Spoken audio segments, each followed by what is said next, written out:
welcome to today's episode of Aisling Health Show. Today I am joined by my friend Aífe to hear all about her birth story of her beautiful boy, baby Kai, who was born on the 16th of November 2024. So Aífe, tell me about your birth story. What happened towards the end in terms of what the hospital were saying and how we were decoding what was being said in terms of the offer of induction. So I met Aisling early on during when I was pregnant, and we bumped into each other and we were well due catch up at that stage. And when we did have our catch up, we were kind of talking about, the pregnancy, and we had similar views, similar values, and we were expressing them to each other. And I suppose we were communicating a lot, we were meeting up, and Aisling was hosting these amazing women's circles that I was going to. And over time, as I started inching towards my birth, the birth date, which was the original date I was given was the 31st of October, and then it was moved to the 28th of October, I felt that the ante was being upped by the hospital, and they were kind of starting to talk about me potentially having an induction. If there was talks about it, if the baby didn't come on time by the date. And sorry, just for those who don't know, what was the time that they were saying? Like, what was the kind of so timeline? 40 weeks maximum is what they're saying? Yes, Okay. 40 weeks, yes. So they didn't want, ideally, the baby to go over 40 weeks with the term. So I obviously was talking to you about this, and I was like feeling pressurized by them. And I was just like, it just sounds so unnatural to try to force the child out before the child is ready. And obviously, with your viewpoints, I totally agreed with them because it was very much of the natural order, which I believe in anyway. And I just, as we both spoke, we felt that it was right to let the baby decide when the baby was ready to come on his own terms, in his own time. The pressure that they were mounting on you was based on this hospital policy, which is an outdated policy because it's saying that babies have to be born on due date. Yeah. Due date. Yeah. When in actuality, the term of pregnancy, it varies from pregnancy to pregnancy. Mm-hmm. So I gave birth to my son at 42 weeks pregnant. There's this huge variation that's not allowed to exist within the hospital systems. Mm-hmm. And that's what's leading to all of this induction, all of this surgical birth that's completely unnecessary. Yeah. Because it's not allowing babies to come when they're ready. Yeah, correct. Yeah, so can you just bring us back to like some of the things that they were saying to you or how you felt in yourself? Because what actually happened, because I don't think many women are aware of what actually happens until it's happening to them. Correct. And then it could be too late because then you're in the sticks of it and you're feeling pressurized and you don't know what to do, and then you're being kind of almost intimidated and you're kind of fear-mongered and scare-mongered to do something that maybe you wouldn't have wanted to have done, but out of the fear you do it. So I suppose they were bringing me in once I went past the 40 weeks and I told them I didn't want to have an induction at 40 weeks. They were bringing me in every 2 to 3 days in the week to keep kind of talking with me and, trying to push me for the induction. They were explaining to me that if I didn't have the induction, that the baby could be born a stillbirth, so the baby could be born dead. I just felt that this was so wrong. Like with my own daughter, who I gave birth to nearly 10 years ago, I had, she naturally came as well, but she naturally came 4 days after her due date, whereas he came nearly 3 weeks after his due date. So I just, as time kept going by and I kept going in for more visits, more appointments, and they kept revisiting the idea of the induction. I remember there was one meeting I had where there was about 5 of them in front of me, all consultants and medical professionals, I suppose, in front of me, and they were trying to really pressurize me to do the induction, and I had to really stand up for myself, and I really had to be like, look, this is my body, this is my baby, nobody can feel what I can feel, no one is connected to my child like I am, and it's my choice, back off, basically. Back off. And I was like, I don't have to be coming here for these appointments, like if I keep feeling like I'm going to keep being pressurized and kind of almost intimidated into specific choice, I'm not going to come back, so back off. So I really had to give to them hard, and I think people can't be afraid to stand up for themselves. They really have to give it to these professionals sometimes, because otherwise you can be bullied or kind of pressurized into a certain direction, which could end up impacting your health and the health of your child or your baby in the long run, which is not good. We don't want that. It was almost 43 weeks. It was just like 2 or 3 days off of 43 weeks or something like that. 43 weeks. Yeah. Which is, again, totally natural, totally normal. It's not over. It's not late. It's perfectly on time. Correct. There is a variation of this birthing season that will happen naturally. So some women can go between 37 weeks, can go up to 44 weeks. Yeah. It's just a massive variation. So it's like this idea, this pressurizing of women is designed specifically by a medical model that is driven by profits over the well-being of women and children. And also, just in terms of your own case of this experience, if you hadn't have had the support from myself at that time, naturally, if you didn't have anyone else to receive support from, or even have like a different perspective, you're bullied into an induction. And often that can lead to C-section. And just how that would have impacted the start of Kai's life and your like trauma. postpartum and the postpartum trauma as well, exactly. You know? So I was lucky because with my daughter I had a natural birth and everything was perfect. Everything went according to how I kind of envisioned it. And then with him, thank God, because I listened to your advice and I went along with what you did, but I felt what you were saying to me was so right and made so much it was common sense. I went along with that and everything was perfect with him. Like the birth was perfect, everything was exactly again how I wanted it to be, all natural. And you know, like I feel like if I had messed with nature in that sense, the birth would have went very differently. Yeah, definitely. So what's the message that you want to give to women out there that are planning to get pregnant, or maybe they're pregnant already?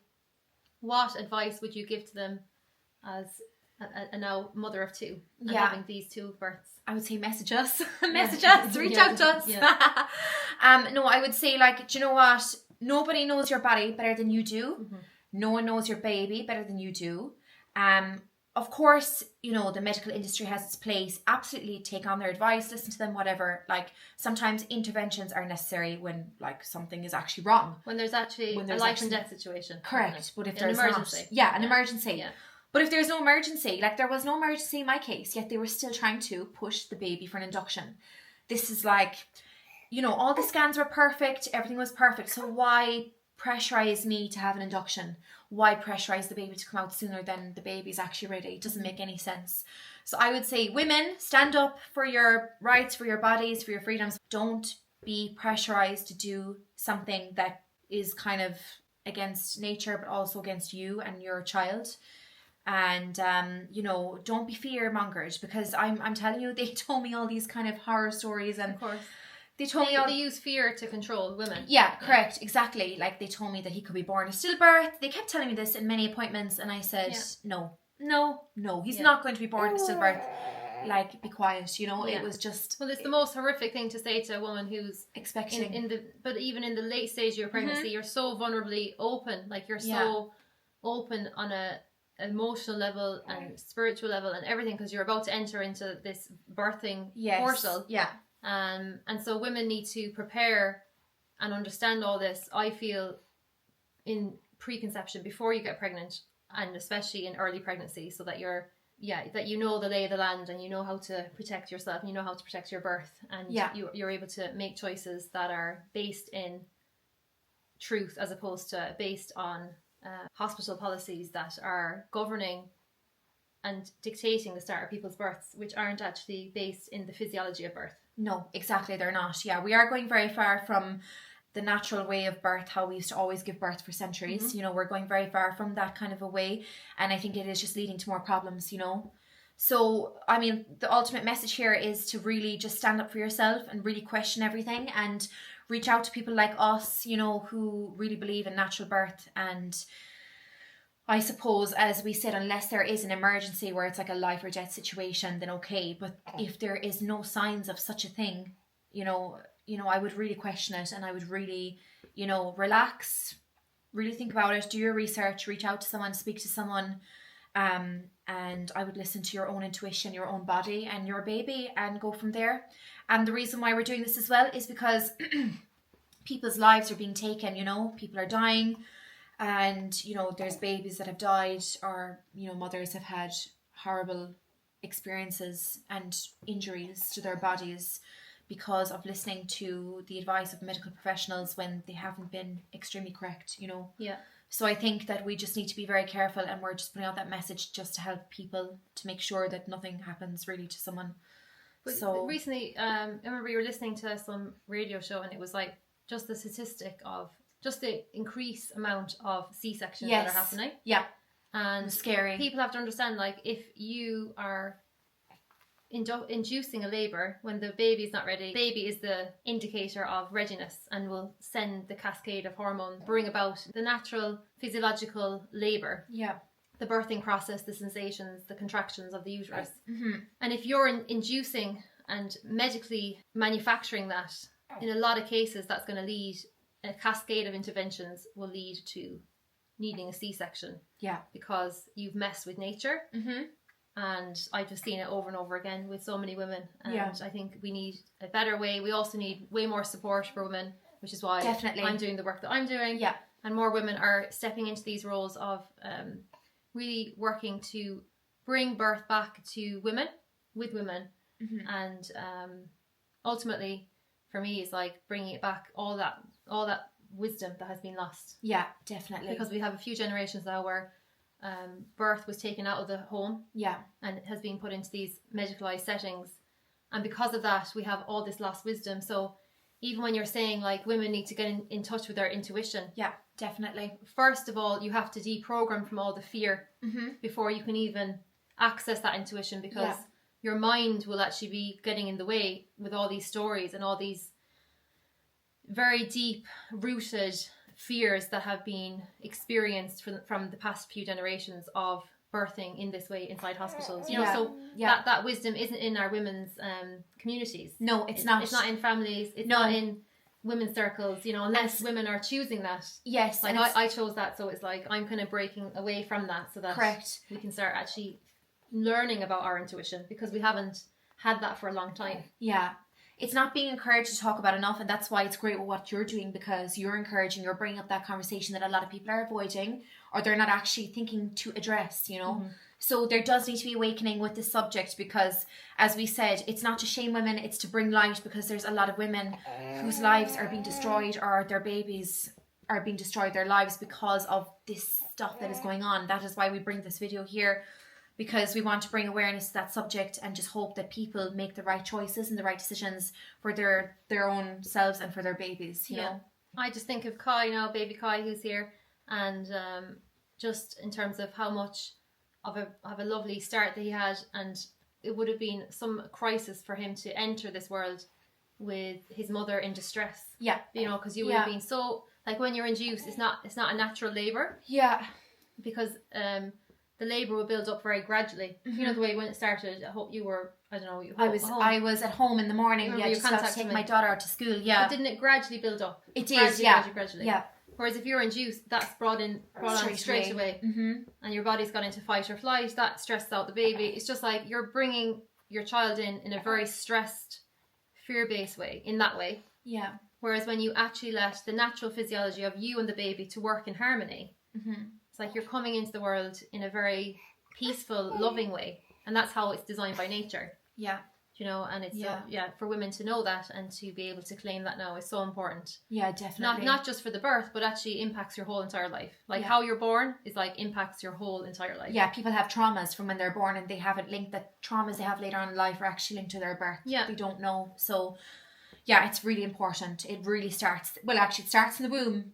Yeah. And then, you know, you can have more traumas when you're born, so it's very important. It's important for women that we learn how to protect this very sacred rite of passage. Yeah. You know, and you have obviously a daughter who's going to be becoming a woman in a few years' time, so it's like for you to actually have this wisdom to pass on to her is actually so valuable and so important for the upcoming daughters to learn this wisdom and to know that they can actually enter into motherhood in such a beautiful, sacred, revered way, you know, that we can support them in this way, and that you have that knowledge now to unlock within her when it's her time. Yes, absolutely.